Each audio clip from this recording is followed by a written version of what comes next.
Buenas noches, ¿cómo están? Yo soy Enrique Pasquel y esto es Rumbo Económico. Hoy vamos a tener una mesa de debate, vamos a tener a Eduardo Ferreiros, gerente general de Comex, y a Paul Maquet, coordinador de la Red Peruana para una Globalización con Equidad. Y vamos a hablar sobre dos cosas, sobre el balance del TLC con los Estados Unidos y sobre las negociaciones del Acuerdo Transpacífico, el conocido como TPP. Vamos a una pausa y regresamos con Rumbo Económico.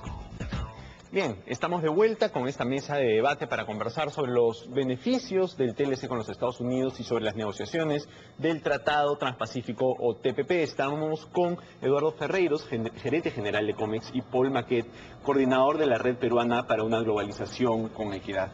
¿Qué tal? ¿Cómo están? Gracias por venir. ¿Qué tal? Gracias por la invitación. Eduardo, empecemos contigo. Veamos el TLC con los Estados Unidos. Ya se cumplieron varios años de su implementación y ya podemos empezar pues a hacer una evaluación bastante objetiva sobre qué es lo que ha traído. Sí, en realidad se han cumplido 5 años de la entrada en vigencia del acuerdo. Primero debo de poner como escenario que no han sido los 5 mejores años de la economía americana. Claro. Es decir, ha pasado por serias crisis en el año 2008-2009 y recientemente. Sin embargo, en estos 5 años las exportaciones peruanas han crecido en un 60%. Las exportaciones a Estados Unidos. El año pasado, donde las exportaciones totales cayeron aproximadamente en 12%, las exportaciones a Estados Unidos crecieron en 15%. Es cierto que básicamente por exportaciones de oro, pero en productos no tradicionales con valor agregado, las agroexportaciones crecieron alrededor de 15%. Entonces, el potencial de sociedad con un país como Estados Unidos, una economía tan importante, a futuro, cuando las cosas mejoren, van a ser muchísimo más. Y yo ya considero que han sido bastante buenas. En el tema comercial, yo creo que el futuro es muy bueno y que también ha servido para que podamos atraer inversiones a nuestro país, ¿no? Yo creo que ese ha sido, digamos, el principio de una apertura comercial que ha traído grandes beneficios. De acuerdo. Paul, ¿tú cómo ves el asunto? Bueno, varios ángulos, ¿no? En el aspecto estrictamente comercial, aranceles, intercambio de mercancías. Por supuesto, todo tratado trae oportunidades y también trae amenazas. Pero ¿cómo ha sido nuestra performance en estos años? El propio ADEX ha mencionado que tenemos una balanza comercial deficitaria y que va empeorando cada año, ¿no? Para el 2012 mencionaron 1.495 millones de dólares de déficit comercial. Esto, por supuesto, se explica por varias cosas, entre ellas la crisis norteamericana y sus políticas monetarias, pero demuestra que el tratado no nos protege de políticas que puedan permitir a un país como Estados Unidos, con la capacidad y el poder que tiene, de efectivamente inundarnos con productos. Es lo que está pasando. Crecen las exportaciones, perfecto, pero crecen mucho más las importaciones. Esto estrictamente en los aspectos comerciales. Para que los televidentes entiendan tu punto, ¿por qué es malo que ingresen productos norteamericanos? O sea, pero tú dices, no nos protege de que nos inunden con productos. Yo podría decir, oye, pero yo quiero que me inunden con productos norteamericanos porque así tengo más opción para elegir. ¿Por qué eso sería malo? No. Nos estamos entendiendo mal. No he dicho en ningún momento que es malo que ingresen productos norteamericanos, pero si estamos hablando de un déficit comercial de 1.495 millones, estamos hablando de que estamos inundados de productos. Es mucho más las oportunidades que está aprovechando la gran industria norteamericana que las oportunidades que nosotros estamos aprovechando. Un ejemplo es el caso del algodón, ¿no? Que además todos sabemos que es un producto subsidiado en Estados Unidos y en el cual ayer estaba revisando la página del Ministerio de Agricultura, donde se muestran las importaciones y exportaciones, y Estados Unidos se ha convertido prácticamente en nuestro principal proveedor de diversas fibras de algodón. Bueno, efectivamente tenemos que tener cuidado con este tipo de cosas porque no es una competencia de igual a igual. Tenemos políticas activas de Estados Unidos, subsidios, políticas monetarias, entre otro tipo de políticas que les permiten a ellos exportarnos mucho más y nosotros no tenemos esa capacidad de apoyo a nuestros exportadores. A mí me gustaría, Enrique, si me permites, quisiera aclarar eso, el decir que estamos inundados de productos americanos. Hay que ver qué productos están entrando. El 9% de lo que le compramos a Estados Unidos son bienes de consumo. El 91% de los productos que ingresan de Estados al Perú son bienes de capital y materias primas para la industria. Es decir, que lo que estamos comprando sobre Estados Unidos para poder nosotros producir. En este auge que está teniendo las exportaciones peruanas, necesitamos comprar bienes de capital baratos, necesitamos comprar insumos baratos, y eso es lo que traemos de Estados Unidos, y a buena hora que nos inunden los productos americanos en maquinarias, en bienes de capital, en insumos que necesitamos para producir barato. Esos productos están entrando sin pagar aranceles y le permiten al peruano ser más competitivo. Solamente el 9% de lo que ingresa de Estados Unidos son bienes de consumo. En el caso del algodón es cierto, Estados Unidos se ha convertido en nuestro primer proveedor, porque la producción nacional no es capaz de ofrecer todo el algodón que la industria de confecciones necesita. Necesitamos algodón y necesitamos algodón barato, se lo compramos aquí a Estados Unidos. Si es que la producción peruana, que tiene una serie de problemas que no tienen que ver con el TLC, que acaban de caerse un caso que abrieron en Indecopi para medidas compensatorias, si hubiese el algodón peruano de la calidad que se necesita, se utilizaría todo. Ahora se utiliza todo, pero necesitamos muchísimo más. ¿Y aquí se lo compramos a Estados Unidos? Por ese informe de Indecopi, perdón, que mencionas, es recontra interesante porque justamente dice no hay motivo para medidas compensatorias, pero plantea que el exceso de algodón norteamericano que tenemos es, entre otras razones, por la eliminación del arancel que se da en el 2009. Entonces, justamente, el tema es eliminar aranceles de productos subsidiados. A mí me gustaría regresar a un tema en el cual ustedes tienen opiniones distintas. Y es que Eduardo lo que dice es, oye, está bien, podemos estar importando muchos productos estadounidenses, pero eso no es problema, porque son productos que justamente nosotros necesitamos. ¿Cómo respondes a eso? No, es que ahí tenemos un típico problema de términos de intercambio, ¿no? Por supuesto, nosotros necesitamos los bienes de capital que vende Estados Unidos, pero el tipo de cosas que nosotros exportamos son muy primarias, son, como bien mencionas, oro, entre agroindustria de nivel recontra elemental. Ahora, Entonces, eso no es cierto, ¿no? Porque realmente la agroindustria ha dado un salto cuantitativo y cualitativo muy grande entre los últimos años, justamente gracias a la agroexportación. Pero la agroindustria está subsidiada ¿por quién? Está subsidiada por el trabajador y por el medio ambiente. Claro, efectivamente. En el Perú, los subsidios que no puede otorgar el Estado, si me permites argumentar, ¿quién los está entregando? Los está entregando el trabajador, que lastimosamente el capítulo laboral del TLC no ha logrado garantizar que se cumplan plenamente los derechos laborales de estos trabajadores que siguen con un régimen especial, que tienen condiciones recontra deplorables. En primer lugar, el trabajador. Y en segundo lugar, el medio ambiente. Tenemos en este momento la famosa crisis del agua en Ica, ¿no? ¿Por qué se produce? Porque se ha consumido excesivamente el agua de los pozos y bueno, ahora ¿quién tiene que pagar eso? Entonces, Eduardo, ni el capítulo ambiental ni el capítulo laboral del TLC están logrando garantizar lo que se esperaba, que no subsidiemos nuestros productos a costa del trabajador y a costa del medio ambiente. ¿Tú crees que eso está pasando, Eduardo? ¿Crees que el TLC ha traído que estemos subsidiando los productos que enviamos a Estados Unidos a costa del trabajador y del medio ambiente? Lo que yo veo y lo que converso con los agroexportadores es que cada vez es más difícil contar con mano de obra para el sector agroexportador. Hay una competencia, hay ciudades como Ica, tenemos ciudades en el norte donde hay pleno empleo y los trabajadores están yendo a sectores más dinámicos como la construcción, por ejemplo, y los sueldos de los trabajadores en el campo peruano han ido aumentando y ya estamos perdiendo ya un poco de competitividad. El TLC con Estados Unidos no dice cuánto es lo que se le debe de pagar a un trabajador, lo que te dice tienes una ley y no bajes los estándares. Pero lo que está sucediendo es, mira, ni sueldo mínimo no existe, o sea, no sé ni para qué lo usan como referencia porque en el campo, en agroexportador, que dicho sea de paso, no es que le exportamos solamente oro. El oro se le venderá más o se le venderá menos. Le vendemos confecciones. En un año de crisis, el año pasado que las exportaciones de confecciones han crecido, las exportaciones a Estados Unidos han aumentado. Poco, pero han aumentado. Las agroexportaciones 15%. Entonces, lo que está pasando en el campo peruano es una revolución que, a pesar de todas las exportaciones caen, ellas siguen subiendo.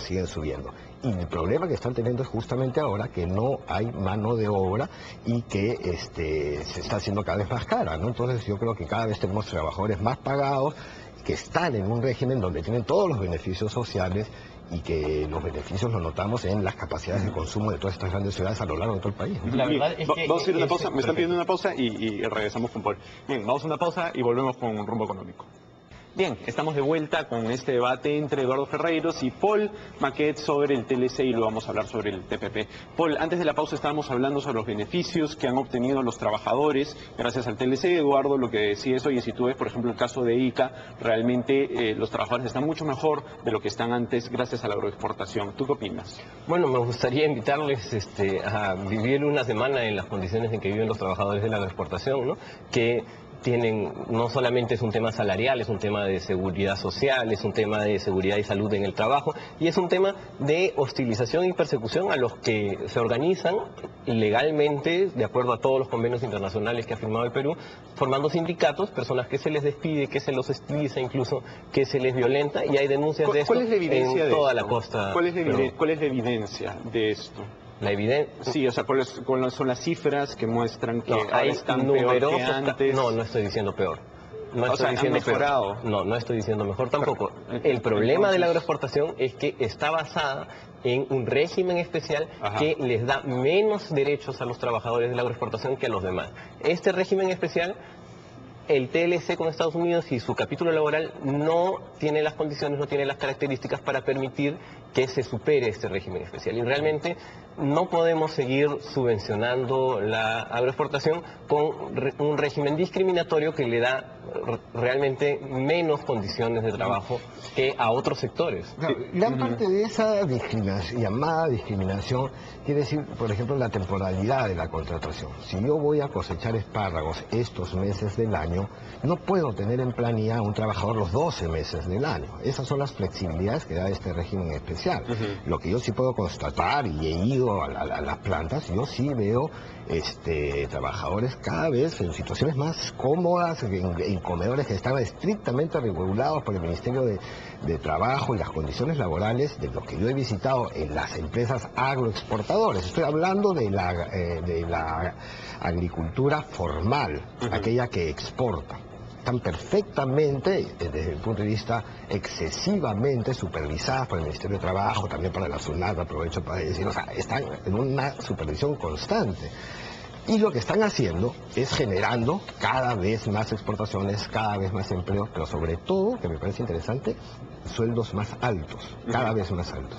Con 90 inspectores del Ministerio de Trabajo en las regiones y 200 en Lima, no creo realmente que la capacidad del Ministerio de Trabajo de garantizar los derechos laborales de estos trabajadores sea tan óptima como quisiéramos y como menciona acá. Pero Paul, créeme que se concentran en aquellos que son los que están generando negocios, y ahí es donde hacen las inspecciones y no están haciendo 90 las inspecciones. son realmente Y no están un haciendo número las inspecciones totalmente en las empresas Pero informales, ¿no? ¿cuál es la, y se lo pregunto a los dos, cuál es la evidencia objetiva, o sea, en cuanto a sueldos, cómo han evolucionado los sueldos, cómo ha evolucionado el nivel de empleo? Porque creo que, o sea, es bien importante para discutir esto, fijarnos en las cifras. ¿Qué es lo que ha pasado por ejemplo, en ICA con la agroexportación? Cuéntenme. Lo que ha pasado es que se ha acabado el agua. Te estoy mencionando que el medio ambiente es el otro gran subsidiador de las exportaciones, y te quiero poner un ejemplo que es realmente preocupante, ¿no? Otro de los productos que exportamos a Estados Unidos es la madera. Y según una investigación de EIA, una agencia norteamericana,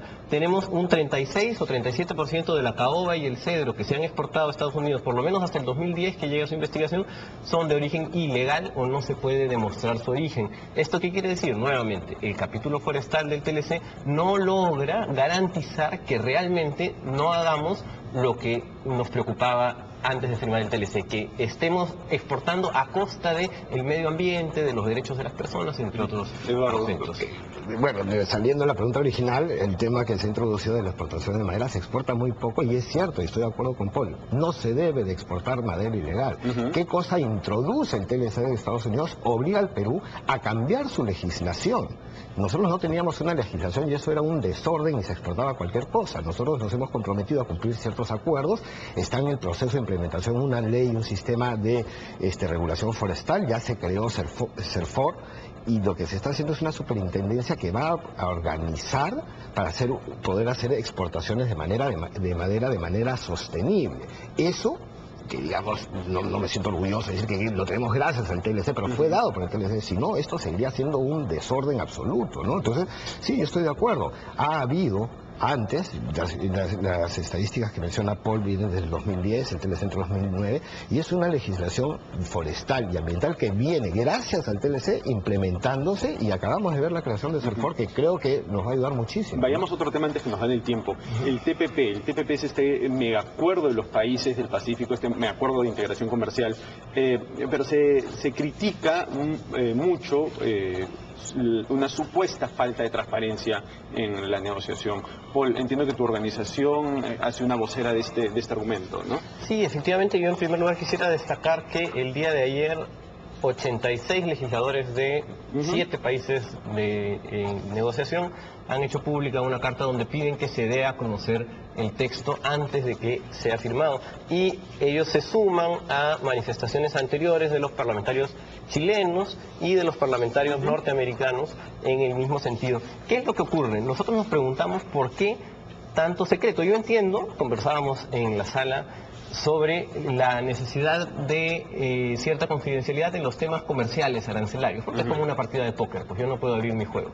Totalmente comprensible. Pero hay un error al decir que estos son acuerdos de comercio, porque son acuerdos de comercio, de régimen de inversiones, de régimen de propiedad intelectual, ahora en el TPP de régimen para las empresas del Estado, entre otros aspectos. Este tipo de cosas no son negociaciones comerciales. Este tipo de cosas tienen que ver con legislación que normalmente es dada por los congresos nacionales con debates públicos, las reglas de propiedad intelectual, por ejemplo. Entonces, nos preguntamos por qué el secreto. Este tipo de cosas no deben ser secretas y deben ser sometidas a un debate público, como ocurre con todos los acuerdos internacionales. Anda a ver cómo se negocia en la ONU, cómo se negocia en la OIT, cómo se negocia en la propia OMC. Las normas de transparencia permiten mucha más fiscalización pública. ¿Pero es así? ¿Así está sucediendo y hay esta diferencia con otros acuerdos? Mira, cuando yo he querido tener acceso a la información de las negociaciones del TPP, he tenido. Y entiendo, Paul, que cuando uno va a pedir una cita van y te explican. ¿Cuál es el problema? El problema es circular los textos de negociación. Entonces, hay fórmulas, cuando negociamos el TLC con Estados Unidos, o como usábamos con Paul antes de entrar, teníamos lo que llamábamos una máquina ciega, donde el que estaba interesado en conocer los textos podía leerlos y no podía grabarlos ni sacarlos, pero podías enterarte de los textos, o en reuniones, digamos, a solicitud proyectábamos los textos y los analizábamos, y yo creo que eso es una buena práctica. En el caso del TPP, donde hay muchos países que están circulando, y que tiene razón Paul en decir que no es un tema estrictamente comercial, pero sí tiene vinculación a temas comerciales, económicos, de inversión. Ha habido ciertas normas de confidencialidad, entiendo yo. Yo no he tenido ningún texto, pero he tenido reuniones con cada uno de los negociadores sobre los temas y he sido muy bien recibido en mi instituto. Entonces yo sí creería que el principal problema no es la falta de transparencia. El principal problema que veo yo desde el lado de Paul es que el Perú vaya a aceptar cosas que están en la mesa ahora. Por ejemplo, la patente de segundo uso, que Estados Unidos la puso en el TLC bilateral y el Perú no la aceptó. Pero cuando Estados Unidos se entera de que para el Perú es una gran cosa el no tener la patente de segundo uso, te la va a dejar hasta el final del día. Y va a insistir en tenerla, y al final de la negociación la va a sacar a cambio de algo. Entonces, lo mismo pasaba con la ropa usada, ¿no? Todo estaba perfecto hasta que Gamarra sale una marcha y dice no a la ropa usada por el TLC. Al día siguiente Estados Unidos agarró y puso en su prioridad: queremos que entre ropa usada. Entonces, yo pido confianza en el equipo negociador, sabemos cuáles son las líneas rojas. El TLC bilateral con Estados Unidos marca, digamos, los topes a los que vamos a llegar, y yo estaría tranquilo lo que va a ser una buena negociación. Nos ha dado el tiempo, les agradezco muchísimo su participación, ha sido muy interesante. Muchas gracias. Gracias, Enrique. Bien, vamos a una pausa final y volvemos con Rumbo Económico.